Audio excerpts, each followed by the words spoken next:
nakakatuwa at nakaka-excite, no? Na tayo ay tuloy-tuloy nating napag-aaralan ang salita ng Diyos. Tayo ay ngayon, ano pinag-aaralan natin libro? Libro ng Mateo, di ba? Okay, sa hapon na ito, aking pinagmagatan ang ating pag-uusapan na tunay o sablay. Oh. Tunay o sablay. Kanina umaga sa English, ang title nito, True or False. Sa hapon na ito, tunay o sablay. Tunay na ano? Kayo ba'y tunay na naghahanap sa Panginoong Hesukristo? O kayo ba ay isang sablay na mananamba sa Panginoong Hesukristo? Makikita ho kasi natin mamaya sa ating pag-aaralan, makikita natin kung ano ang katotohanan ukol sa mga taong tunay na humahanap o mga taong nagkukunwaring humahanap sa Panginoong Hesukristo. Ating pag-aaralan sa hapon na to ang Mateo 2:7 hanggang 12. Basahin po muna natin. Tayo po'y lahat, inaanyayahan ko pong tumayo. Ako po ay nagbabasa sa versyon na magandang balita. Kung ano man po ang versyon ng inyong Biblia, hinihikayat ko po kayong sumunod at magbasa ng malakas po. Atin pong basahin, Mateo 2:7 hanggang 12.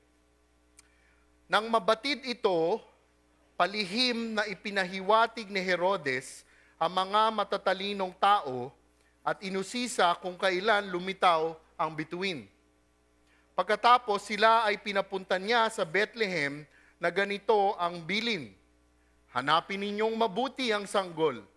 Kapag natagumpuan ninyo siya, ipagbigay paalam sa akin agad ninyo sa akin upang ako man ay pumunta roon at sumamba rin sa kanya.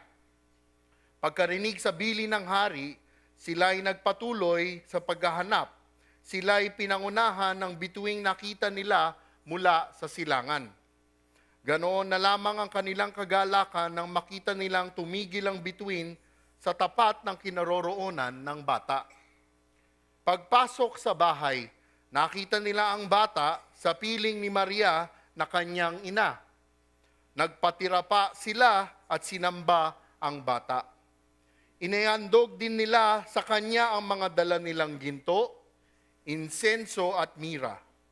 Nang sila'y papauwi na, nakatanggap sila ng bababala sa pamamagitan ng panaginip na huwag nang bumalik kay Herodes, kaya't nag-iba na sila ng daan pauwi. Tayo po'y magdasal.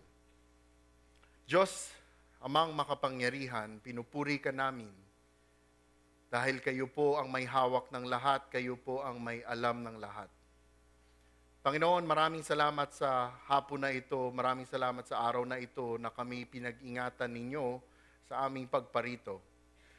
Panginoon, mangusap po kayo sa amin sa hapon na ito, naway ako'y maging tapat sa iyong banal na salita. Buksan po ninyo ang aming mata, isipan at puso ng aming maisagawa, maibahagi ang iyong banal na salita. Palalahanan po ninyo kami, Panginoon, na ang aming ginagawa ay hindi po para sa amin, ngunit para sa iyong kapurihan. Ang lahat ng ito ay tinataas namin sa ngalan ng inyong anak, Panginoong Jesucristo. Amen. Magsiupo po tayong lahat. Okay, tayo ay nasa Mateo 2:7 hanggang 12. Ang kinagandahan ho, dire-diretso ho yung ating pag-nag-aaralan para ho tayong nasa isang telenovela na series. Tama ho ba? Magbalik tanaw lang ho tayo sa nakaraang linggo. Ano ang pinag-usapan natin ng nakaraang linggo? Nakalagay ho dyan sa mga chronicle po ninyo, ang mga pantas. Okay? Konting review lang ho. Sino ang mga pantas? Sa dati nating pag-aakala, akala ho natin na ito ay mga hari. At nalaman natin na nakaraang linggo nang itinuni ni Pastor EJ, ito ay hindi mga hari, ngunit mga kingmaker. Sa dati nating pagkakaalam, ang mga kingmaker na ito, ang akala natin ay tatlo. Wala hong nakasulat sa salita ng Diyos na sila ay tatlo. Hindi ho natin eksaktong alam. Datapwat alam natin na sila ay mga kingmaker na galing ng Persya, at ang mga kingmaker na ito, pag dumarating, hindi lang isa, dalawa, tatlo, ngunit kasama nila ang isang pulutong ng mga taga-Persia, sinasabi nating mga Persian cavalry. Hindi natin eksakto alam kung ito ay 100, 200, ngunit by history makikita natin ang Persian cavalry, pag dumarating, minimum nila ay 1,000. Ngayon, sa panahon na yon, sa Judea, sa Jerusalem, ang kasalukuyang hari ay ang Haring Herodes. Nang dumating ang mga pantas, nang dumating ang mga mago, siguro sinabi ng mensahero ni Herodes, mahal na hari, nakita niya sa malayo. Padating ang mga mago na galing ng silangan. At kanilang naiintindihan kung sino ang mga magong ito. Pag nakikita nila yan, alam nila na ito ay mga kingmaker. Kaya't pagdating ng mga mago, sila'y lalong nagulat nang itinanong ng mga matatalinong tao, mga pantas, nasaan ang ipinanganak na hari ng mga Hudyo. Kaya nga si Herodes ay nabagabag. Bakit? Sa kasalukuyang yon, siya ang hari ng mga Hudyo. Ngunit iba ang hinahanap ng mga pantas. Yun ho yung setting. Para maintindihan natin ho mabuti kung ano ang pag-aaralan natin sa hapon na ito. Ating umpisahan sa verse 7, hahatiin po natin sa 3 bahagi ang ating pag-aaralan. From verse 7 to 8, ang panlilinlang. Okay? First division ho. Ang ikalawang division, ang pagbibigay galang. Verse 9 to 11 po. At ang huling division, ang paghaharang. So 3 division ho. Ating tingnan, ating pag-aralan. Umpisahan ho natin sa verse 7 to 8. Verse 7, nang mabatid ito, palihim na ipinatawag ni Herodes ang mga matatalinong tao at inusisa kung kailan lumitaw ang bituin. Okay, onting review. Pinag-usapan na ho na nakaraang linggo kung sino si Herodes. Review lang ho. Ang Herodes po na ito ay ang ama nila Herodes Antipas, Herodes Agrippa. Sa English ay tinatawag Herod the Great. Kasi pag binasa niyo yung salita ng Diyos, may makikita kayong iba-ibang Herodes. Ito ho yung kanilang ama.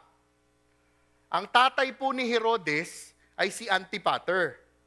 Nung sinauna, siya ay ginawang tagapamahala ng Judea. Kaya nga ho, napaka-impluensya ni Antipater, kaya nailagay niya ang kanyang anak na si Herodes the Great para gawing tetrarch ng Judea. So yung tatay niya, si Antipater, sumunod sa kanya si Herodes the Great na hinirang naging tetrarch. Tetrarch parang governor ng Judea kasi 3 lugar, 4 yung kanyang pinamumunuan. Siya ay hinirang nung 40 BC. Okay, ang humirang sa kanya ay si Mark Antony. Okay, hindi ho ito yung Mark Antony sa panahon ngayon, ha? Ito yung Mark Antony noon sa Roma. Si Mark Antony. At siya din ang naging hari ng Judea ng 37 BC. Okay ho?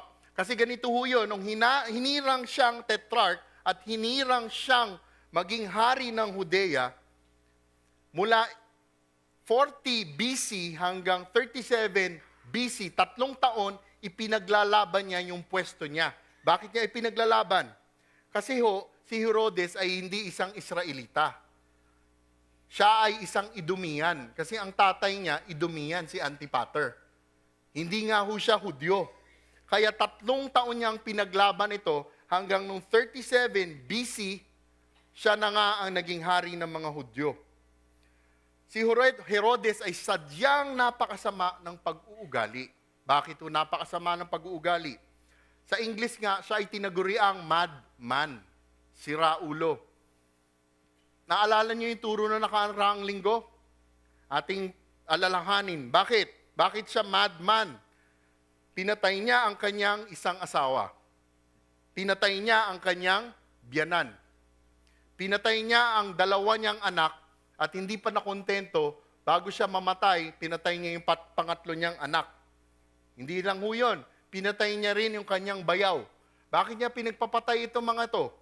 Kasi ho, si Herodes ay isang tinatawag natin sa English na paranoid. Okay. Paranoid. Nagulat nga ako nung nakaraang linggo, nagtuturo po ako sa Sunday school, no? Kasi sabi ko doon sa mga bata, kilala niyo ba si Herodes? No?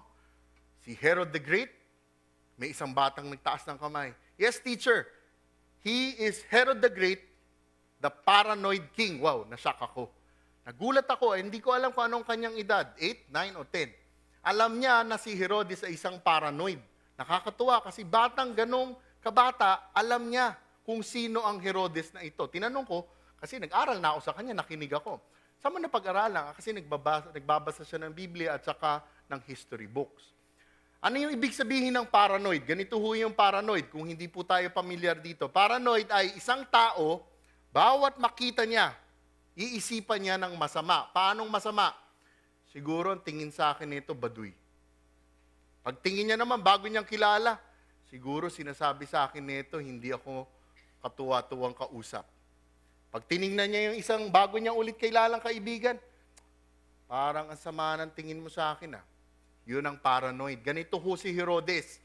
Pinatay niya ang kanyang asawa dahil iniisip niya napapalitan siya. Ilalagay isang anak. Kaya hindi na kontento, pinatay niya rin yung kanyang dalawang anak.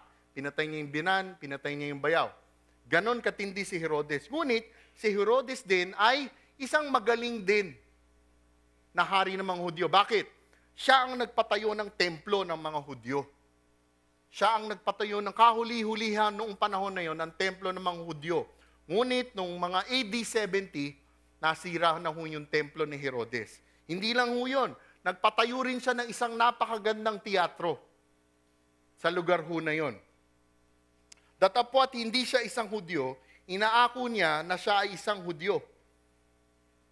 Yun nga lang, talagang napakatindi ng tama sa ulo. Madman, pag sinabi nga nila. Kaya nga't nang dumating ang mga pantas, yung mga kingmaker na galing ng Persia, siya ay nabagabag dahil kilala niya ang mga pantas na ito. Alam niya na ito ay nagluluklok ng isang hari, kaya't siya'y nabagabag. Makikita natin sa verse 7, ano ang kanyang ginawa? Palihim na ipinatawag ni Herodes ang mga matatalinong tao at inusisa kung kailan lumitaw ang bituin. Katulad nga ng ating natutunan na nakaraang linggo, ang mga mago ay eksperto sa pag-aaral ng mga bituin at planeta. Expertise ho nila yun, wala ho silang ginawa. Tinatawag nga silang mga oriental scientist. Doon nila binabase ang kanilang relihiyon. Palihim na tinawag ni Herodes ang mga mago. Sa una pa lamang, makikita ninyong may iniisip at pinaplano na si Herodes na masama. Kaya nga't wala siyang ibang isinama sa kanilang pag-uusap. Pasikreto niyang tinawag ang mga mago, hindi siya nagsama. Di ba, pag tayo'y nagkakasala, madalas ang ating kasalanan ay ginagawa ng patago, pasikreto. Ganito ho si Herodes. Ayon sa verse 7, inusisa ni Herodes kung kailan lumitaw ang bituin. Bakit niya kailangan usisain kung kailan lumitaw ang bituin? Kasi ganito ho yun. Tinanong niya sa mga mago, kailan lumitaw? Kasi pag nalaman niya kung kailan lumitaw ang bituin, matatansya niya ang edad ng bata sa panahon noon. Kuha niyo ho, kunwari lumitaw yung bituin, 6 na buwan ang nakaraan. So tansya niya, less than 1 year old ito. Kaya nga tansyado niya, kaya niya tinanong. Napaka talaga manlilin lang si Herodes. Bakit? Ano ginawa niya? Para paikutin niya yung mga mago, para subukan niyang bulahin yung mga mago. Ano ginawa niya? Sa English, nag-small talk siya. Alam niyo yung small talk? Para mahuli niya yung loob ng mga mago. Ano pinag-usapan nila? Ang pinag-usapan niya, yung interest ng mga mago na tungkol sa mga bituin. Kaya yun ang tanong niya. Di ba parang tayo, kung may bago tayong kakilala, o meron tayong gustong kanegosyo, o may bago tayong customer, di ba magsa-small talk ka? Oy, Ali, taga saan ka? Ay, alam mo yung anak ko, taga dyan din. Di ba? Tagaan saang probinsya ka? Ilonggo. Ay, alam mo yung kapitbahay ng kapitbahay ko, Ilonggo rin. Yun, small talk. Ito ang ginawa ni Herodes. Nagso-small talk siya para mahuli niya yung loob ng mga mago. Sobra talagang maabilidad at mapaglinlang si Herodes. Marami po ang magbibigay ng kanilang opinyon at komentaryo kung ano kaya ang sinasabing between. Di ba? Between.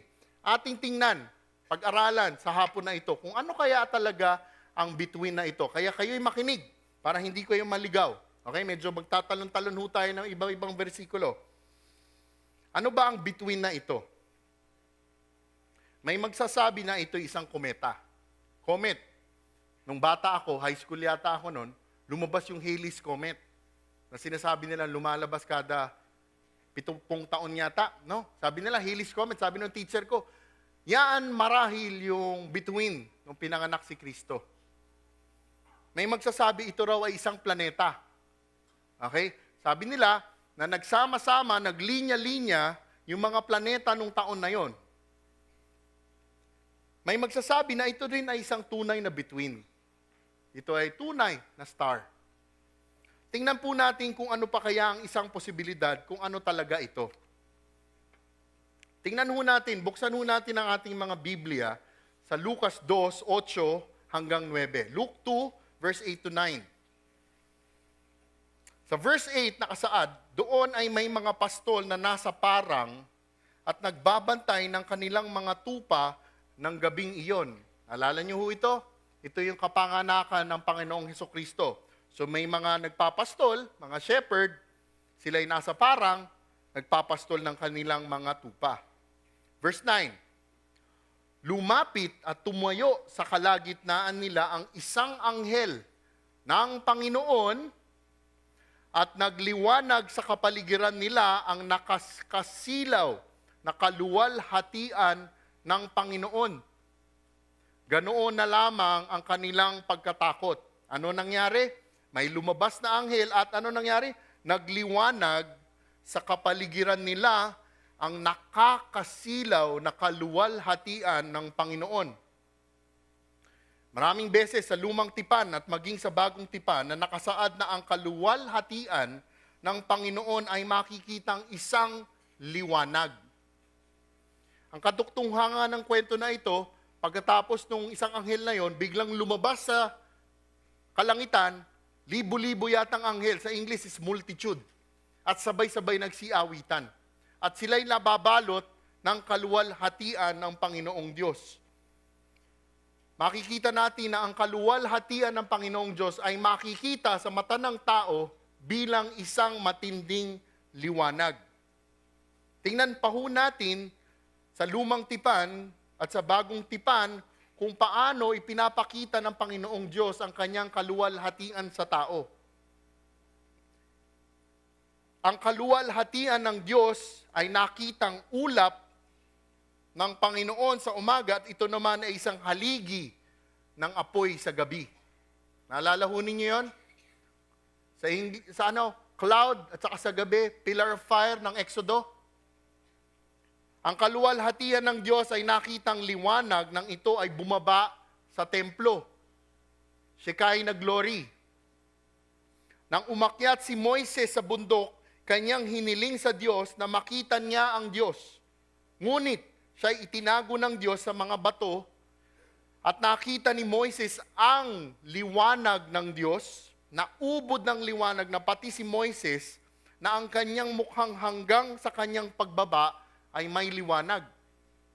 Isa pa ho, sa bagong tipan, Mateo 17, 1 hanggang 2. Pagkaraan ng 6 na araw, isinama ni Jesus si Pedro at ang magkapatid na Santiago at Juan, at sila'y umakyat sa isang mataas na bundok. Ano ho to?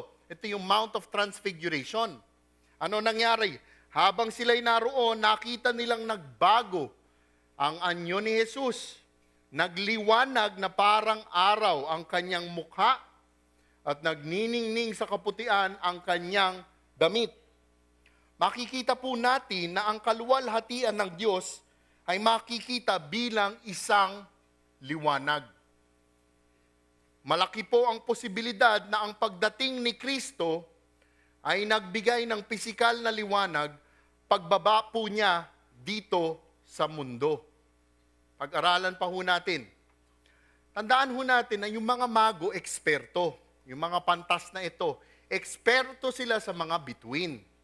Alam nila kung ito ay between at alam nila ito na medyo kakaiba ang itsura sa kanilang tingin. Alam nila eksakto kung ano dito ang between. Ngunit ating pag-aralan sa orihinal na lengguwahe. Tingnan natin ang orihinal na lengguwahe.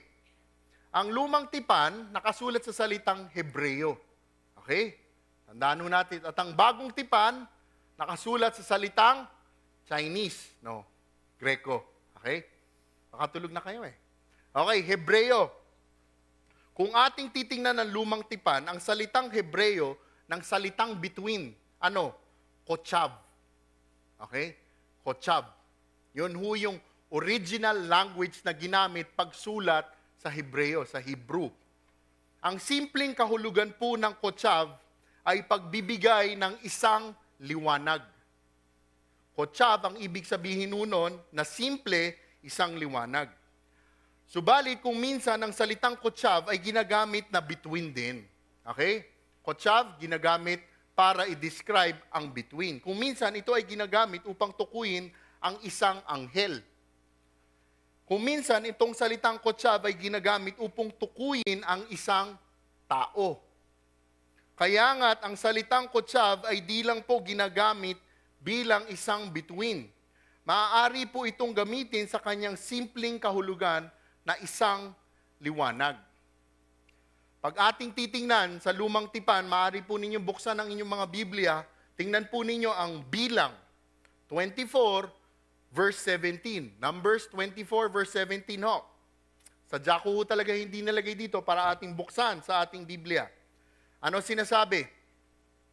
Mayroon akong nakikita, ngunit hindi pa ngayon magaganap. Nakikita ko ngayon ang mangyayari sa hinaharap. Mula sa lahi ni Jacob ay lilitaw ang isang Kochav, ang isang between.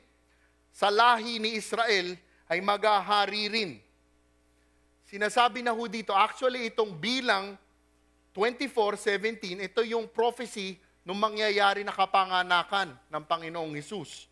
Anong tinutukoy dito? Isang between, isang Kochav na manggagaling na lahi sa Israel. Okay? Ito po ay kapansin-pansin na may isang between, isang liwanag na manggagaling sa lahi ni Jacob. Tingnan din ho natin ito sa bagong tipan naman.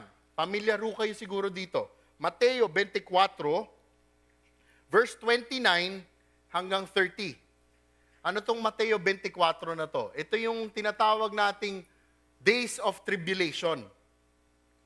Commercial lang ho. Kasi nung pinag-aaralan ko itong Mateo 24, marami hong sinasabi na ng Panginoong Hesukristo na propesiya na sinabi niya ng panahon na yon ay nasa katuparan na ho. Una, ang Israel ay isa ng bansa.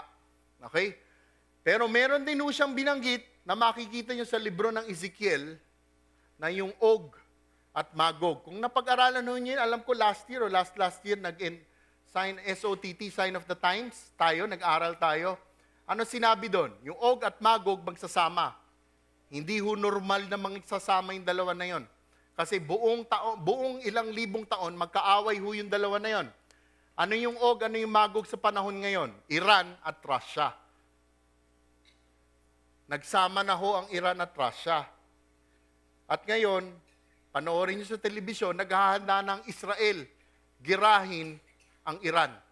At binalaan sila ng Russia na pagginera nila ang Iran. Nakakatuwa ho, ano? Hindi ako natutuwa dahil nagkakagulo. Natutuwa ako dahil nagkakatotoo na ang mga sinabi ng Panginoong Hesukristo. Commercial lang ho yun. Mateo 24:29 hanggang 30. Basahin po natin. Pagkatapos ng kapighatian sa mga panahong iyon, magdidilim ang araw. Hindi magliliwanag ang buwan.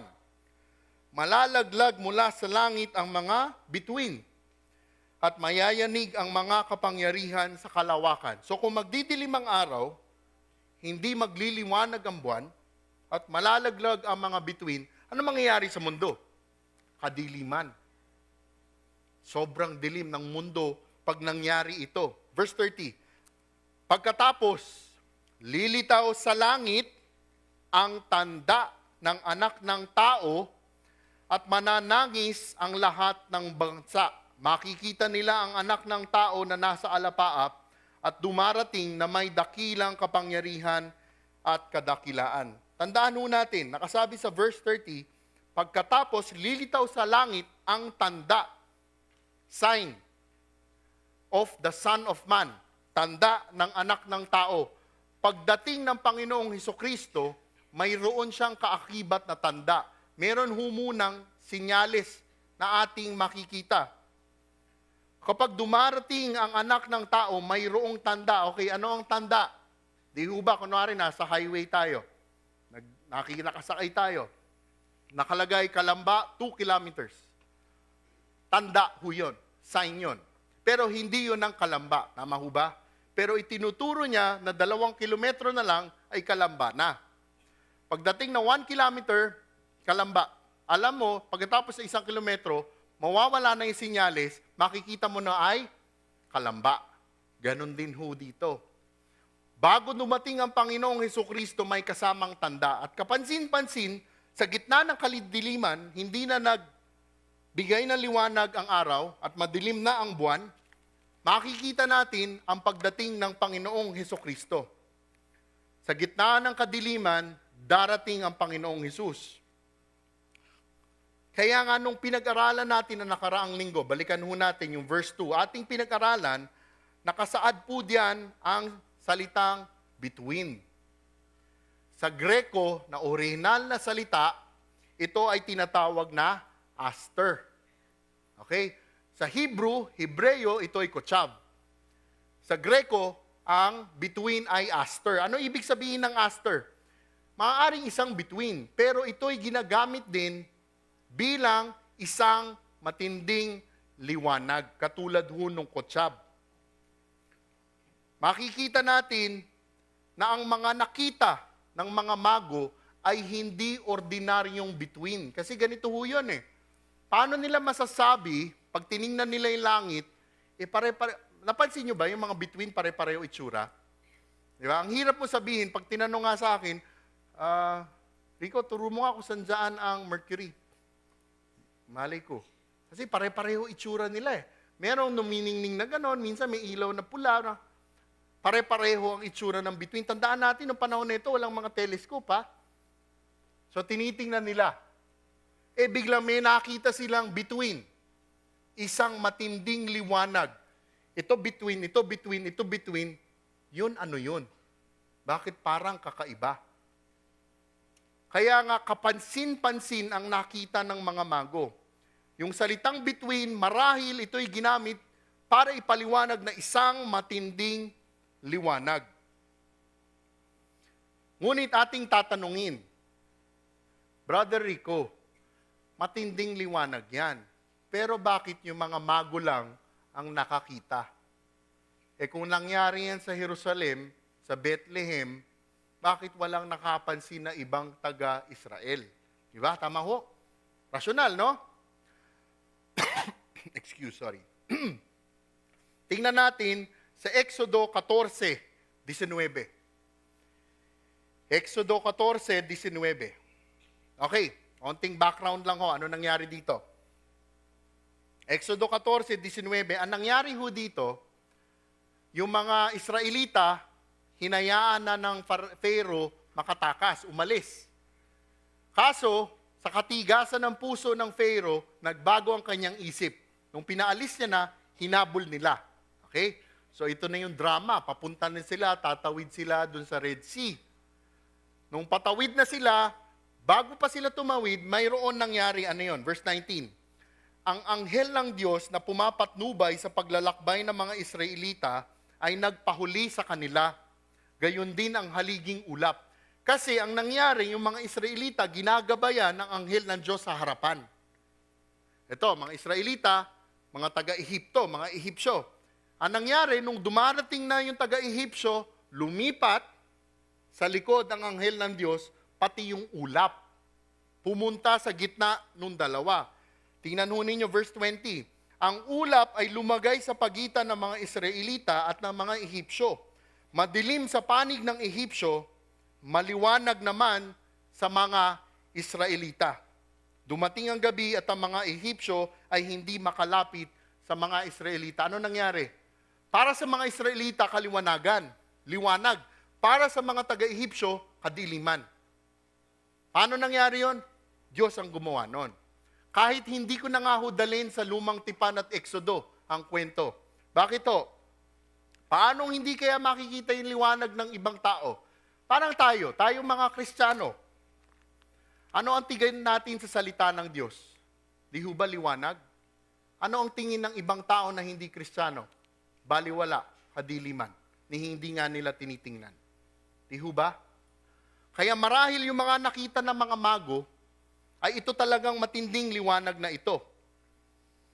Dumiretso tayo, verse 8. Pagkatapos sila ay pinapunta niya sa Bethlehem na ganito ang bilin. Hanapin ninyong mabuti ang sanggol. Kapag natagpuan ninyo siya, ipagbigay alam agad ninyo sa akin, upang ako man ay pumunta roon at sumamba rin sa kanya.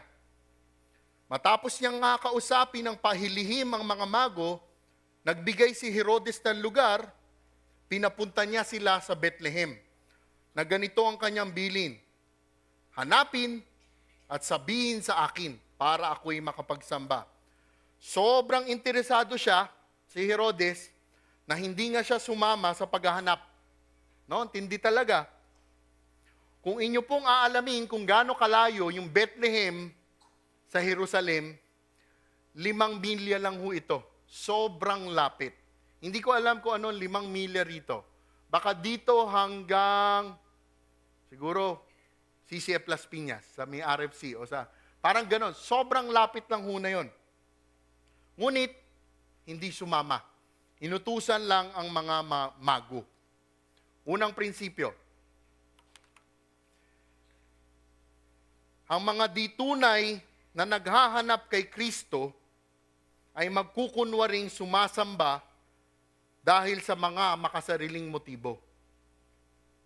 Ang mga di tunay na naghahanap kay Kristo ay magkukunwaring sumasamba dahil sa mga makasariling motibo. Ano kaya ang ating mga dahilan kung bakit natin nais makita at makilala ang Panginoong Hesus? Ano ang mga dahilan? Dahil ba sa mga biyayang pangako ni Kristo? O dahil gusto nating magbago?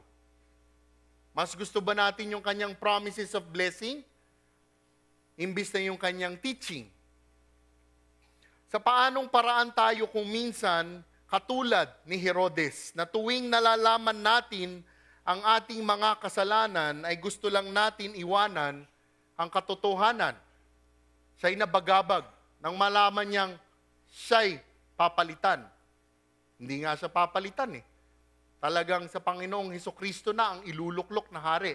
Ngunit nang malaman niya ito, parang ganito rin ba tayo? Pag nag-aral ng salita ng Diyos, nag-attend ng worship, nag-attend ng Bible study, nakita natin ako, patay, ito kasalanan ko. Ang gagawin mo, lipat tayo ng ibang libro. Ganun ho ba tayo? Sa paanong paraan din tayo, parang si Herodes, na di talaga tayo naghahanap, at ang nais lang natin ay linggo-linggo tumanggap ng mga mensaheng nakagagaang ng loob, imbis na nakapagbabago ng kalooban. Bakit ho kayo nag-attend ng Bible study? Bakit ho kayo nag-attend para sumamba? Gusto nyo ho ba sabihin sa inyo yung sagot sa problema ninyo? O gusto ninyong magbago? Kasi ho, ganun tayo, di ba? Kunwari, mabigat yung nakaraang linggo. Iisipin natin, ako gusto ko mag-worship para medyo gumaang yung kalooban ko. Dapat ho, pag lumalabas tayo dito, parang bang hiniwa yung ating puso. Kasi nga ho, ang mga tunay na naghahanap kay Kristo ay makikita at sasambahin si Kristo. Ang mga tunay na naghahanap kay Kristo ay makikita at sasambahin si Kristo. Pumunta ho tayo sa ikalawang dibisyon, ang pagbibigay galang. Pagkarinig sa bilin ng hari, sila'y nagpatuloy na sa paghahanap. Sila'y pinangunahan ng bituing nakita nila mula sa silangan. Ganoon na lamang ang kanilang kagalakan nang makita nilang tumigil ang bituin sa tapat ng kinaroroonan ng bata. Matapos nilang manggaling kay Herodes, sila'y nagpatuloy sa paghahanap. At ano ang muling nangyari? Sila'y pinangunahan ng bituing nakita nila mula sa silangan. Atin hong pansinin, baka mamaya ako kasi mula nung bata tayo, ang pagkakaintindi natin o ang pagkaturo sa atin na mula sa silangan, sinundan nila yung bituin. Wala akong ganon na nakasulat sa Biblia. Ang sinasabi nga dito, lumalabas na wala ang liwanag. At pagkaalis nila kay Herodes, mula nilang nakita ang bituin o ang liwanag. Ito ay nawala at muling nakita pagkagaling kay Herodes. Marahil, ang mga mago, iniisip nila, pag-alis nila sa kay Herodes, sila'y nagtataka dahil ni isa man lang sa kanila na taga Jerusalem, maging si Herodes, hindi nila kasama. Kung sila nga na mga mago na nanggaling pa sa silangan, kanilang sinadya at hanapin ang Panginoong Hesukristo. Ngunit sa mga Israelita, ni walang nag-isang nag-interes. Datapwat ang mga Israelita, ilang libong taon na nila inaantay ang tagapagligtas na ito. Linggo-linggo habang sila'y nagsasamba sa mga sinagog nila, pinag-uusapan ang pagdating ng kanilang tagapagligtas. Ngunit sa panahon na yon, kahit binasa nila yung kanilang Biblia nung panahon na yon, ni isa walang sumama. At napakalapit lang po ng Bethlehem. Bakit kaya? Tinatanong ko sa sarili ko ito. Marahil ang mga Hudyo ay masyadong abala sa kanilang ginagawa. O ano kaya? Anong posibilidad? Marahil lubusang hindi talaga nila pinapaniwalaan ang kanilang pinag-aaralan. Para po bang tayo sa panahon ngayon? Bakit? Di ho ba, marami po sa mga tao ngayon, maging sa mga Kristiyano ay wala ding interest pag-aralan ng salita ng Diyos. Dahil tayo ay masyadong abala sa ating mga ginagawa. Di ho ba? Mas importante sa atin ang ating trabaho. Hindi ko sinasabing hindi importante ang trabaho. Mas importante sa atin yung ating mga kaibigan, mas importante sa atin yung ating pag-aaliwaw. Ngunit pagdating sa pag-aaral ng salita ng Diyos, hindi natin malagyan ng panahon. Parang ho ba tayo yung mga Israelita na nandiyan na, baliwala pa. Kaya nga, niisip ko, yung biyahe ng mga guna ito, sila'y nagtataka. Kasi malayo po ang kanilang pinanggalingan. May ginugol po silang panahon na paghahanda. Tandaan ho natin, wala pa ho noon mga panahon na kotse, tren, o eroplano. Sila'y nagbiyahe ng malayo. Sa kadalahilan ang isa sa mga Hudyo, ni isa sa kanila, walang sumama. Talagang nakakapagtaka. Kapansin-pansin na pati ang mga Hudyo na walang interest, ay ginamit pa rin ng Diyos para ibigay sa mga mago ang direksyon. Hindi kayo nagtaka? Talagang pinapunta pa ng Diyos ang mga mago kay Herodes. Ngunit ganito katapat ang Panginoon. Matapos makuha ng mga mago ang lugar, paglabas nila, pag-alis nila, muling pinalabas ng Panginoong Diyos ang bituin para suportahan ang impormasyon na galing sa mga Hudyo. Ganon katapat ang Panginoon sa mga tunay na humahanap sa Panginoong Hesukristo. Kaya't nang makita ng mga mago ang bituin, lubos ang kanilang kagalakan. Kasi siguro nung bumabiyahe na sila, galing silangan, nag-iisip sila, tama talaga ba itong ginagawa natin? Kasi di ba yung propesiya na marahil pagkakaintindi nila ay 6 na taon na ang nakaraan. Naalala niyo yung turo ho last week? Si Daniel, naging mga pinuno sa mga mago, na impluwensyahan marahil ni Daniel. Siguro nung bumabiyahe sila, matindi pa, pagdating nila kay Herodes, pag alis nila, wala pa rin sumama. Inisip nila, patay, mali yata ang ating pagpunta. Ngunit, ganito katapat ng Panginoon. Pag alis nila, paglisan nila, nakita nila muli ang bituin. Verse 11, pagpasok sa bahay, nakita nila ang bata sa piling ni Maria na kanyang ina. Nagpatira pa sila at sinamba ang bata. Inihandog din nila sa kanya ang mga dala nilang ginto, insenso at mira. Ating makikita po na pumasok ang mga mago sa bahay. Hindi na ho ito sa isang kuweba. At nakita ho nila ang bata, hindi ho sanggol. At hindi na ho ito nakahiga sa sabsaban. Kasi ho, di ba yung mga Belen natin sa panahon ngayon, may Belen, may may mga mago, nandoon lahat. Hindi yun na ho ganon. Kasi nung panahon na ito, sila'y pumasok sa bahay. Nakita nila bata at hindi na nakahiga sa sabsaban. Yung panahon nung kasi niyo, yung Bethlehem, naalala niyo yung picture na pinakita na karaang linggo ni Pastor EJ, yung Bethlehem, bulubundukin. Yung mga bahay doon nakatayo sa mga bulubunduking lugar. At ang ginagawa nila para sa kulungan ng hayop, mayroon silang mga kuweba. Hindi ko alam kung yun ay inuukit o talagang naroon na. Ganon ho nung panahon na yon. Atin din pong pansinin na ang may akda netong Mateo na si Mateo, palaging babanggitin inuuna niya banggitin. Nakita nila ang bata sa piling ni Maria. Lagi niyang binibigyang papuri ang pangalan ng Panginoong Hesukristo, ang bata sa piling ni Maria. Hindi lang ho doon nakalagay din ho yun sa Mateo 2:13 hanggang 14 at Mateo 2:20 hanggang 21. At ano ang kanilang ginawa? Nagpatira pa sila at sinamba ang bata. Kakaiba ang kanilang ginawa. Nagpatira pa. Sa English nga, ang ginawa dito, fell down in worship. Sa original na lingwaheng Greko, ito ay pipto proskuneo. Ano ibig sabihin nun? Hindi ito basta dapa at samba. Ang samba na ito ay sinasamba nila, alam nila na ang Panginoong Hesukristo ay Diyos. Hindi ho dahil siya ay isang ordinaryong hari. Hindi ho.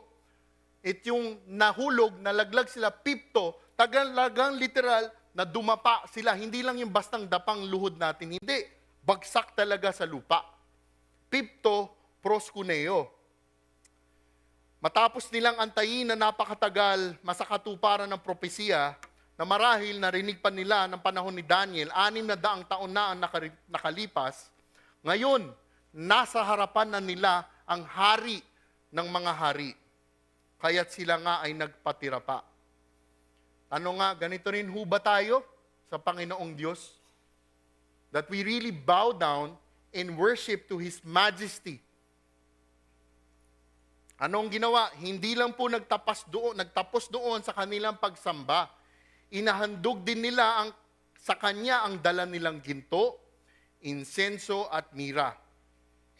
Ang kanilang daladalang mga handog ay kanilang ibinigay. Di lang po nagtapos ang kanilang pagsasamba sa pagluhod. Madalas po kasi tayong mga Kristiyano ay nagtatapos ang ating pagsasamba sa ating pagsisimba o pagsisilbi. Ngunit pagdating sa ating pagbibigay, para na tayo magamit ng Panginoong Diyos sa pagkalat ng Ebanghelyo, ay doon nagkakatalo. Yung giving ho natin. Minsan iniisip natin, nag-worship naman ako, nagsiserve ako. Hindi ho. Ang ating pagbibigay sa Panginoong Diyos ay isang ebidensya ng ating pananampalataya. Ang tanong nga ng iba, gaano kaya kadaming ginto yun? Gusto nyo malaman? Hindi ko alam. Okay? Marahil ito'y sapat para bigyan ng kabuhayan sila Jose, sila Maria. Kasi tandaan nyo, ang trabaho ni Jose, siya ay isang karpintero. Siya ay nasa Bethlehem. Pagkatapos ng kwento na to, next week malalaman nyo, pinapunta sila sa Ehipto. At hindi ho ganon marahil daling maghanap ng trabaho. Kaya naging sapat ito para buhayin si Jose, si Maria, suportahan ng Panginoong Hesukristo. Pero tingnan natin, ano yung mga handog? Ito ay ginto, insenso at mira. Ginto, insenso at mira. Ano ang ginto? Makikita nyo ang ginto is for royalty. Regalo ho ito for royalty. Yung mga kanilang crown, made out of gold and jewels. Ito'y binibigay para sa isang hari. Insenso. Ano ang insenso? Pag tinignan nyo lumang tipan, ito ay for God. They would offer incense as a fragrant offering for God. Insenso. Handog para sa Diyos. At yung mira. Yung mira ay mabango rin. Hindi, para siyang perfume, no? Pero ang mira, pag ibinibigay noon, mas binibigay yun para sa mga taong namamatay na. Tandaan ho ninyo, namatay si Kristo, ang pinahid ho sa kanya, isa po ito, mira. Hindi ko alam kung alam ng mga mago ang kanilang ibinigay. Kung naintindihan nila, bakit? Yung offering nila, yung ibinigay nila, ginto, handog, para sa Kristong Hari. Ang insenso, para sa Kristong Diyos. Ang mira, para sa Kristong tao. Hindi ko alam kung naiintindihan nila. That they recognize kaya that Christ is really man, but also God. And also King of Kings. Dito po natin makikita na ang Panginoong Diyos talaga ay may hawak at may kapangyarihan sa lahat. Ito po ang prinsipyo. Ang mga tunay na naghahanap kay Kristo ay ginagabayan ng Diyos na makapangyarihan. Ang mga tunay na naghahanap kay Kristo ay ginagabayan ng Diyos na makapangyarihan. Sa paanong paraan naging tapat ang Diyos sa buhay mo na ikaw ay patuloy niyang ginagabayan para lalo mo siyang makilala? Paanong paraan? Gaano karaming oras at panahon ang iyong inilalagay para lalo mo siyang makilala? Excess time lang ba? Spare time lang ba? O all the time talagang gusto mo siyang makilala? Sa paanong paraan, gaano karaming oras ang iginugugol natin? Sa paanong paraan ka nagkaroon ng lubos na kagalakan tuwing iyong pinag-aaralan ang kanyang katotohanan? Pag pinag-aaralan ba natin ang salita ng Diyos, tayo rin ba ay may lubos na kagalakan? Nakikita natin yung mga tanda, nakikita natin yung mga himala, nakikita natin ang katuruan at katotohanan. Tayo ba ay may lubos na kagalakan? Dahil ang mga tunay na naghahanap kay Kristo ay makikita at sasambahin si Kristo. Ang mga tunay na naghahanap kay Kristo ay makikita at sasambahin si Kristo. Ang huling dibisyon, ang paghaharang. Nang sila'y papauwi na, nakatanggap sila ng babala sa pamamagitan ng panaginip na huwag nang bumalik kay Herodes, kaya't nag-iba na sila ng daan pauwi. Ang Panginoong Diyos po talaga ay tapat sa mga tunay na mananampalataya. Siya ay tapat. Hindi niya kayo pababayaan, hindi niya kayo iiwanan. Sila ay hinarang at pinag-ingatan. Ano kaya yung panaginip? Hindi ko rin po alam. Ngunit, uulitin po natin yung paalala. Katulad doon ng paalala ni Brother George na 2 linggong nakaraan. Nung panahon na yon, pag kinakausap ng Diyos ang tao, sa pamamagitan ng tao, panaginip, mga bisyon o harap-harapan. Bakit? Kasi hindi pa ho kumpleto nung panahon na yon ang salita ng Diyos. Hindi ho katulad ngayon, hawak-hawak na po ninyo ang kumpletong salita ng Diyos. Kaya nga't paalala at pag-iingat, kung mayroong kayong kaibigan na nagsabi sa inyong, na naginip ako at sinabi ni Kristo, sabihin ko sa iyo ito. Mag-ingat ho kayo. Kasi wala na hong kailangan idagdag sa salita ng Diyos. Ang babala, marahil ay may 3 dahilan. Ano ang unang dahilan? Para proteksyonan yung mga mago. Tandaan ho natin, si Herodes ay talagang may tama sa ulo. Marahil, pag bumalik ang mga mago, pagpapatayin niya ito. Ano ang ikalawang dahilan? At ito talaga sobrang nagagalak ako. Bakit? Para ang mga mago makabalik sa silangan. Para ibalita sa kanila na totoo at nandito na ang Kristo. Sobrang ganda ho. Isipin nyo, excited na ang mga mago. Nakita nila sa harapan nila ang Panginoong Hesukristo. Kaya't nakabalik sila sa silangan. Nakalulungkot nang wala tayong nakalagay kung ano ang nangyari kung ito ay binalita nga ng mga mago. At ang ikatlong dahilan, marahil, hindi marahil, para proteksyonan ang Panginoong Hesukristo. Prinsipyo. Ang mga tunay na naghahanap kay Kristo ay makikita si Kristo at poproteksyonan sa mga mapagkunwaring Kristiyano at guro. Ang mga tunay na naghahanap kay Kristo ay makikita si Kristo at poproteksyonan sa mga mapagkunwaring Kristiyano at guro. Lilinawin ko lang ho ito kasi kanina sa English meron lang nagtanong sa akin. Yung mga tunay naghahanap kay Kristo, makikita muna si Kristo bago sila proteksyonan. Kuha ho ninyo yan. God is faithful. When you see Christ, when you accept Christ, God will definitely protect you. Kilala na ho ba ninyo ang Panginoong Hesukristo? Sino ba siya sa buhay ninyo? Siya ba ay inyong tagapagligtas? Siya ba ang inyong Panginoon? Kung hindi pa ho malinaw ito, mamaya ho sa Bible study nyo, itanong ho ninyo sa leader ninyo. Gusto kong magkarelasyon sa Panginoong Hesukristo ng personal. Maaari nyo pa bang po ba sa akin ipaliwanag? Tanong ho ninyo mamaya.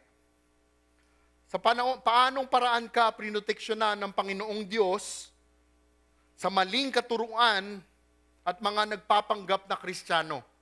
Sa paanong paraan? Mag-ingat ho kayo. Marami ang nagtuturo na ginagamit ang Biblia, ngunit malayong-malayo ang katotohanan. Sa paanong paraan kayo pinoproteksyonan? Gaano ka kadalas nag-aaral ng salita ng Diyos para malaman mo ang katotohanan na panlaban sa maling kuturuan?